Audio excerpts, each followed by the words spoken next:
Hello everyone. तो आज हम पढ़ने वाले हैं क्लास 8th ज्योग्राफी का चैप्टर 1 रिसोर्सेज।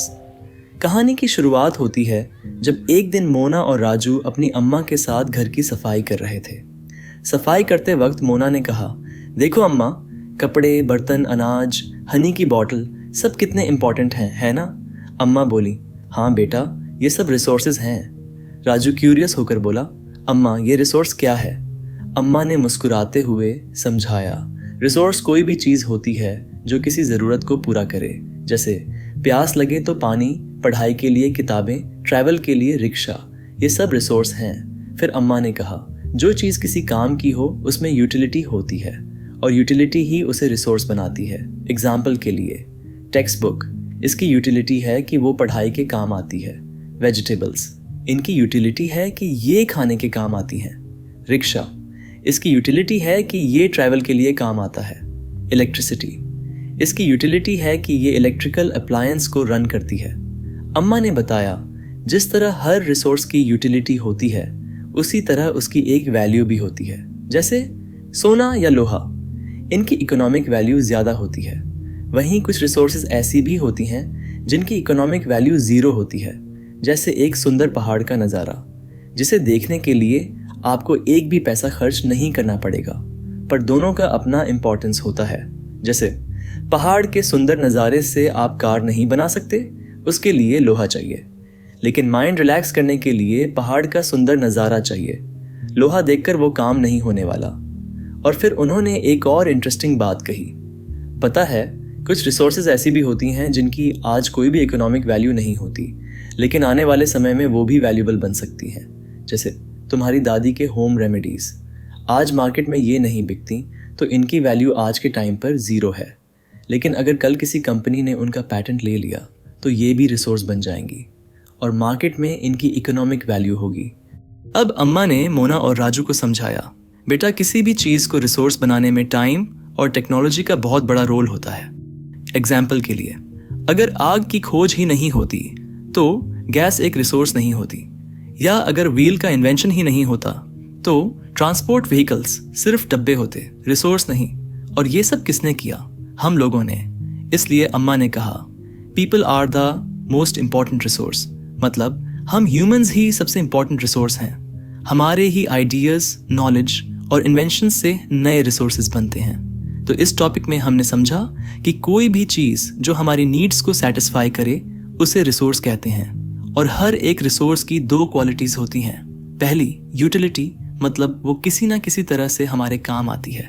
जैसे हवा एक रिसोर्स है क्योंकि वो सांस लेने के काम आ रही है। इसी तरह हर रिसोर्स की एक और क्वालिटी होती है जो है वैल्यू, मतलब उसकी वर्थ।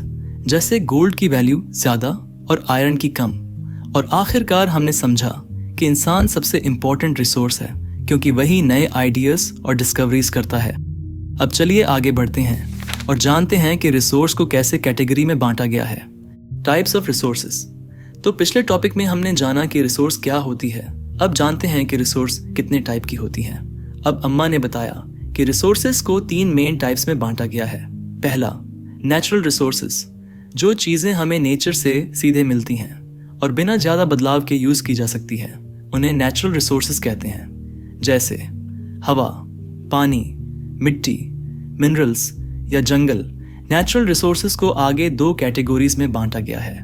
पहला, रिन्यूएबल रिसोर्सेज, वो नेचुरल रिसोर्सेज जो बार बार खुद ब खुद रिन्यू हो जाते हैं, उन्हें रिन्यूएबल रिसोर्सेज कहते हैं।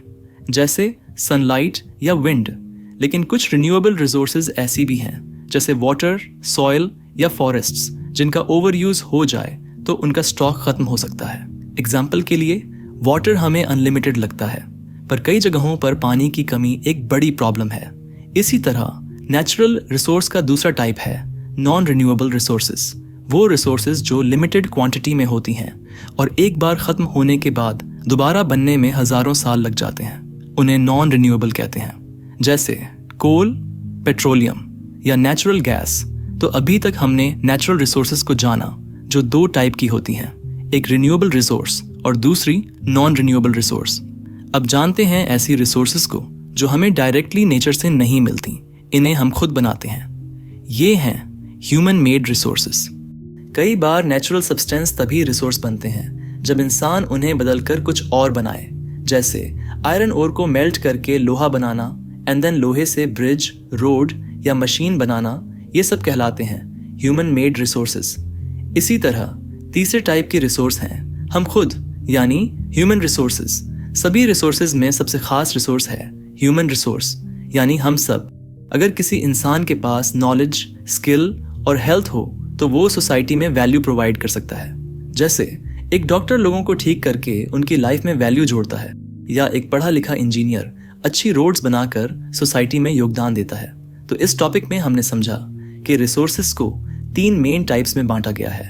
पहला नेचुरल रिसोर्स जो नेचर से मिलते हैं, दूसरा ह्यूमन मेड रिसोर्स जो इंसान बनाता है, और तीसरा ह्यूमन रिसोर्स मतलब इंसान खुद। पर जब रिसोर्सेज लिमिटेड हैं तो क्या हमें उनका बस इस्तेमाल करते रहना चाहिए या उन्हें बचाना भी चाहिए? इस सवाल का जवाब मिलेगा अगले टॉपिक में, कंजर्विंग रिसोर्स। तो पिछले टॉपिक में हमने जाना कि रिसोर्सेज कितने प्रकार की होती हैं। अब मोना को एक दिन सपना आया, सब पानी खत्म हो गया, पेड़ कट गए, लोग भूखे प्यासे घूम रहे हैं। वो उठ के घबरा गई और अम्मा से बोली, अम्मा क्या ये सच हो सकता है? अम्मा बोली, हाँ बेटा, अगर हम केयरलेस हुए तो रिन्यूएबल रिसोर्सेज भी खत्म हो सकते हैं, और नॉन रिन्यूएबल तो वैसे ही लिमिटेड होते हैं। राजू ने पूछा, तो हम क्या कर सकते हैं? अम्मा ने कहा, रिसोर्सेज को केयरफुली यूज करना और उन्हें रिन्यू होने का टाइम देना ही कंजर्वेशन है। फिर अम्मा ने बताया एक और इम्पॉर्टेंट टर्म, जब हम आज के रिसोर्सेज का यूज इस तरीके से करें कि फ्यूचर जनरेशन के लिए भी बचा रहे, तो इसे कहते हैं सस्टेनेबल डेवलपमेंट। बच्चों ने मिल के कुछ एक्शंस लिए, जैसे न्यूज़पेपर से शॉपिंग बैग्स बनाए, कपड़ों से थैलियां बनाई, बिजली, पानी और पेपर वेस्ट नहीं करने का संकल्प लिया। तो इस टॉपिक में हमने समझा कि रिसोर्स कंजर्वेशन और सस्टेनेबल डेवलपमेंट क्या होता है। तो बस यहीं पे ख़त्म होता है हमारा ये प्यारा सा चैप्टर। मिलते हैं अगली वीडियो में अगले चैप्टर के साथ, और तब तक के लिए दीजिए मुझे इजाज़त। नमस्कार।